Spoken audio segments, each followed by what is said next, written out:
Salut à tous, on se retrouve aujourd'hui pour parler du Paris Saint-Germain ce dimanche 28 avril. On commence directement avec le programme pour cette fin de semaine pour le PSG. Donc hier soir bien sûr il y a eu match à la réception de l'équipe du Havre. Mais aujourd'hui les gars, pas de jour de repos les gars, pas du tout. Entraînement parce que vous savez ce qu'il y a mercredi les gars, c'est la Ligue des Champions bien évidemment, donc t'as pas le temps de te reposer, bien sûr tu prépares directement la Champions League. Et un petit rappel du programme du Paris Saint-Germain pour cette fin de saison. Donc là maintenant le prochain match, parce que là le match de Ligue 1 a été joué, donc Dortmund PSG, donc on est le 28, donc c'est le 1er mai, donc c'est mercredi soir ce déplacement. N'oubliez pas que le match là contre Nice, on en a parlé les gars, donc officiel le match Nice PSG a été reporté du 3 au 15 mai prochain, voilà ça se jouera le 15 mai prochain bien sûr cette rencontre. Donc il n'y aura pas de match entre bien sûr le match aller et le match retour pour préparer au mieux bien sûr. Le match retour, puis après ça sera la fin de saison bien évidemment. Et n'oubliez pas aussi lors du dernier match de Ligue 1 cette saison, normalement ça se joue le 18 mai contre l'équipe de Metz, ça sera un déplacement. Et n'oubliez pas que officiel, la LFP annonce que la dernière journée de Ligue 1 prévue initialement le samedi 18 mai est décalée au dimanche 19 mai. Voilà, donc ça sera en gros le lendemain, ça sera un dimanche en gros la dernière journée de Ligue 1. Après n'oubliez pas qu'il y aura bien sûr la Coupe de France, une semaine après, puis peut-être une finale de Champions League, on verra, on n'est encore pas là. On continue les gars, on prend la direction de l'Italie parce qu'en Italie je crois qu'ils adorent vraiment le PSG, ils parlent quasiment tous les jours les gars de joueurs qui pourraient, des joueurs de Serie A qui pourraient filer du côté du PSG. Et encore Osimhen, on en parle beaucoup comme ces derniers temps.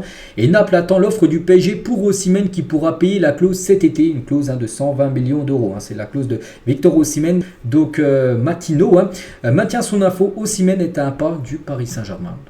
Voilà, on verra, parce que comme je l'ai dit, je crois 3 ou 4 jours, j'ai dit qu'il y a quand même Gonzalo Ramos qui monte en puissance. Après, il faut voir, parce qu'Osimhen, c'est vrai que c'est du quand même très très haut niveau. Toujours avec les journaux italiens, ça parle aussi d'autres joueurs. Donc selon la Gazzetta dello Sport, Mike Maignan et Théo Hernandez sont sur le marché des transferts cet été. Les grandes écuries d'Europe, dont bien sûr le PSG, observent, évaluent la situation des internationaux français qui sont à la portée de leur budget respectif. Bon, c'est vrai qu'au PSG, tu as Donnarumma, mais Mike Maignan aussi, en plus un joueur formé au club.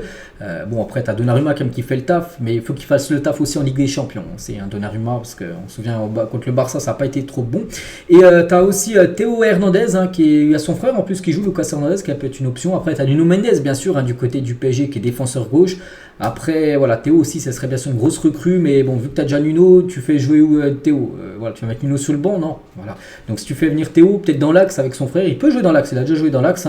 Voilà, donc après, bon, c'est en Italie, bien sûr, ils adorent envoyer des infos sur le PSG. On a l'impression qu'en Italie, ils adorent tous Paris. Et toujours avec les journaux, regardez, aussi un autre journal, les gars, le PSG s'intéresse toujours aussi à Buongiorno. Donc Donnarumma serait très heureux de l'accueillir à Paris avec une offre de 40 millions d'euros, un potentiel deal devrait être conclu. Donc ce joueur, les gars, c'est un défenseur de Torino. Bon, c'est vrai qu'il n'est pas super connu, Buongiorno.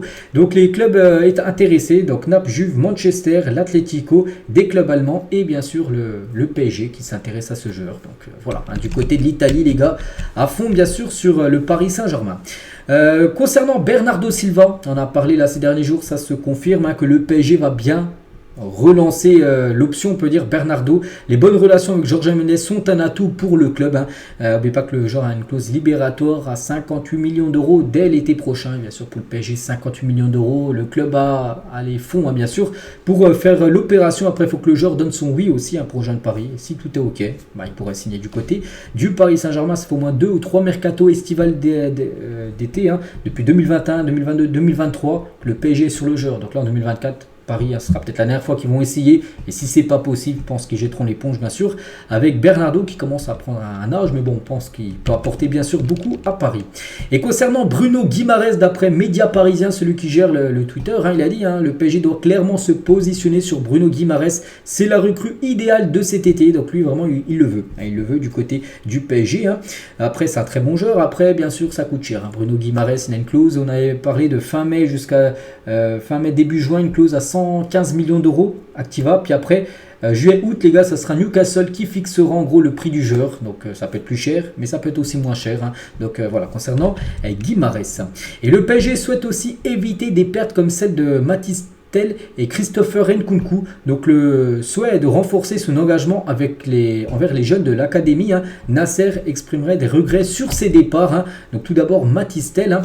Pourquoi? Parce que déjà il n'a jamais joué au centre de formation du PSG, mais pourquoi en gros il y aurait des regrets du côté du PSG d'avoir loupé Mathys Tel?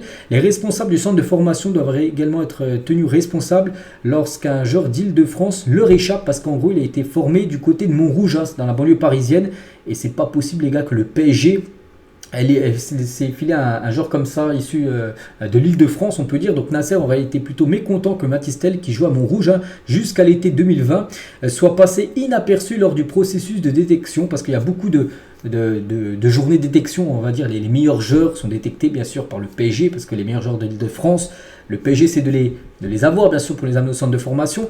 Et en gros, voilà, on n'a pas compris comment Mathys Tel n'a pas réussi à être détecté par les détecteurs du centre de formation du PSG. Du coup, c'était l'équipe de Rennes qui l'avait détecté. Il a signé à Rennes, puis maintenant il est parti au Bayern Munich. Donc voilà, déjà là, il y a eu un échec avec Mathys Tel. Et la même chose, les gars, en plus de Mathys Tel, qui est passé entre les mailles de la détection du club, Nasser reconnaît aussi en privé qu'il aurait peut-être fallu tout mettre en œuvre pour conserver Nkunku, transféré à Leipzig en 2019. On sait qu'après, il a été exceptionnel, bien sûr, Christopher Nkunku. Donc voilà, deux gros échecs. Bon, lui, il a été formé au club, mais Mathys Tel, c'est quelque chose où il y a beaucoup de regrets auprès de Nasser, parce que ça aurait pu être un joueur qui aurait pu être formé au centre de formation du PSG, qui aurait pu bien sûr peut-être actuellement un joueur de l'équipe parisienne, on ne sait pas. Bref, et c'est vrai que c'est pour ça que maintenant le PSG a une autre vision sur les jeunes, et c'est pour ça qu'un jeune comme Mayulu, les gars, accord trouvé entre le PSG et Mayulu sur les termes pour un premier contrat professionnel. Il devrait bien signer son contrat, parce que le PSG ne veut pas revivre ce qu'ils ont fait avec Nkunku, le laisser filer ailleurs, puis voilà, que le joueur performe ailleurs. Donc c'est pour ça que lui devrait bien signer son contrat pro au Paris Saint-Germain. Toujours avec quelques infos mercato, le PSG est intéressé par Lévi Colwill, donc c'est un joueur anglais, je ne cache pas, je ne connais pas le joueur, et a déjà pris contact avec son entourage. Cependant, Chelsea n'a pas l'intention d'écouter les offres pour le jeune défenseur central cet été. Bon voilà, si le PSG est dessus, c'est que bien sûr il doit être bon, donc Chelsea pour l'instant pas du tout OP, on va dire, pour lâcher le jeune défenseur central de leur équipe. Et les dirigeants du centre de formation, le sentiment d'être entendus en ressortent avec des arguments pour attirer les meilleurs jeunes au centre, bien sûr. Avec Luis Enrique, les dirigeants ont l'argument que les jeunes du club ont leur place dans le projet, parce qu'avant, les gars, on va pas se mentir, il y a 3-4 ans, les jeunes, c'est pour ça qu'ils quittaient le club, comme les Moussa Diaby, les Tanguy Kouassi, les Christopher Nkunku. Pourquoi ils quittaient le PSG? Parce qu'en gros, ils avaient très peu de temps de jeu en équipe première.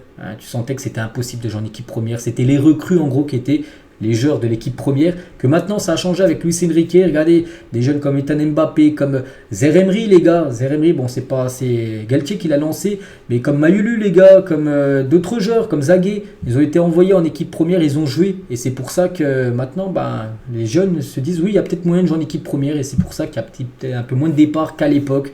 Comme des joueurs que j'ai cités juste avant, qui quittaient bien sûr le PSG très tôt. On peut prendre aussi l'exemple de Kingsley Coman. Et Luis Enrique n'a jamais hésité à faire confiance aux jeunes. Pour le PSG, il s'agit d'un atout pour attirer les meilleurs. Il s'appuie aussi sur les recommandations de Catani et de Cabaye, qui signalent à Campos les joueurs en progrès, voilà, du centre de formation. Parce que Cabaye, lui, je ne sais plus il a quel rôle. Je crois qu'il a un rôle dans le centre de formation. Et les meilleurs, bien sûr, Cabaye le dit à Luis Campos. Et Luis Campos le dit à Luis Enrique. Vraiment, lui, il est très bon en formation du PSG. Tu pourrais peut-être essayer de le prendre. Et voilà, en gros, comment les joueurs comme Mayulu, on peut jouer cette saison en équipe première. Et il y a un jeune aussi, bon, je pense que personne ne le connaît, mais son père, il est très connu. Léon Debouze, donc le fils du comédien Jamel Debbouze, est âgé de 15 ans et joue au PSG. Voilà. Je ne sais pas si vous le saviez, donc le fils de Jamel Debbouze, les gars du côté du PSG. Donc voilà, on lui souhaite réussite, bien sûr, du côté du club. Ils auraient pu lui mettre un maillot quand même à sa taille, quand même, pour la photo. Bref, on continue, on va parler d'Aliou Cissé, ancien joueur du Paris Saint-Germain. Restez-vous attachés au PSG. Donc il a dit, oui, je viens du Val-de-Marne. J'ai toujours rêvé de jouer au PSG. Quand j'étais gamin, chaque fois qu'on passait sous le Parc des Princes en voiture, je disais à ma mère, un jour, je jouerai au PSG. J'aime ce club. Toujours avec Aliou Cissé, là, on peut voir là sur l'image. Donc j'ai l'impression que Luis Enrique est là pour un projet. Je crois en Luis Enrique. Il ne se fait pas dessus, pour être plus poli. Sortir Mbappé, je ne pense pas que ça l'amuse, mais il a ses raisons. Il cherche à le gérer, à le reposer sans que ce soit une sanction. C'est vrai qu'il gère très bien, on va pas se mentir, Luis Enrique. C'est vrai qu'il y en a qui se disaient, mais pourquoi il fait sortir toujours Mbappé et tout ça, et il manque de respect sur Mbappé. Mais il a peut-être raison, hein, Luis Enrique, parce que quand on voit là, en ce 28 avril, le PSG engagé encore dans toutes les compétitions. Le PSG a gagné le trophée des champions, la Ligue 1, donc maintenant il reste encore 2 gros trophées à remporter. Donc oui, on donne raison bien sûr à Luis Enrique de la gestion, on peut dire, de Kylian Mbappé. Toujours avec Aliou Cissé, le PSG est un club sous pression. Donc au niveau mental, il faut être très solide, hein, bien sûr. Combien de fois les mecs d'Auteuil sont venus au camp des loges, hein, casser nos voitures. Dès que ça ne fonctionnait pas, les supporters débarquaient, ils te menaçaient. Hein. Bon là ça va un petit peu mieux, déjà maintenant c'est plus au camp des loges, on sait que maintenant c'est du côté du centre de Poissy, à le campus PSG, hein. Dans le 78 où se déroulent les entraînements. Et Aliou Cissé, toujours au journal Le Parisien au Sénégal, quand on me demande comment je supporte la pression, je leur dis que j'ai joué au PSG au temps des skinheads, hein, au temps où les Noirs et les Arabes n'avaient pas le droit d'aller en tribune Boulogne, hein. Qu'est-ce qui peut vraiment vous arriver? Donc voilà, quelques déclarations bien sûr d'Aliou Cissé qui a reçu un maillot, je sais pas c'est qui la personne à côté de lui, hein. Donc voilà, concernant l'ancien joueur parisien. On va parler de la Côte d'Ivoire et la RDC sont candidates pour accueillir le trophée des champions cet été, parce que le PSG sera bien sûr, hein, vu que le PSG a gagné la Ligue 1. Donc voilà, ça sera, parce qu'on sait que le trophée des champions va se jouer en Thaïlande, c'est pas joué, du coup c'est joué au Parc des Princes. Souvenez-vous, c'était contre Toulouse, le premier match là, de l'année 2024 où ça a été victoire. Donc trophée des champions le prochain, ce jour-là. Cet été, donc ça peut être en Côte d'Ivoire ou RDC, donc ce sera le vainqueur de la Ligue 1 contre le vainqueur de la Coupe de France. Donc c'est le PSG qui remporte les deux, ce qui est peut-être possible, hein, si tu gagnes la Coupe de France, et ben, sera premier de la Ligue 1 contre le deuxième. Donc actuellement, ça sera un PSG Monaco, en trophée des champions qui pourrait se dérouler en Afrique.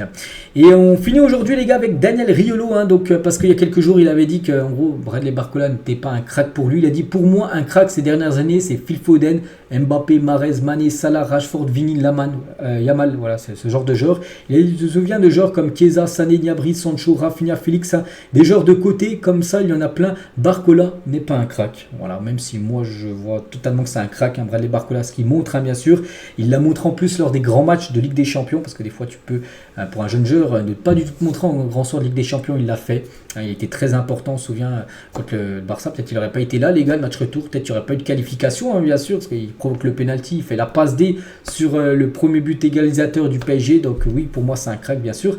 Bradley Barcola et Riolo, hein, dit n'importe quoi, comme d'habitude, donc voilà ce qu'il y a à dire aujourd'hui, j'espère que ça vous a plu, on se retrouve demain, bien sûr, donc déjà demain, comme tous les lundis, on parlera du résultat d'hier, et demain on commencera à parler aussi du match, hein, de Ligue des Champions prévu dans maintenant 3 jours, hein, le déplacement à Dortmund. Bonne journée à vous et à demain.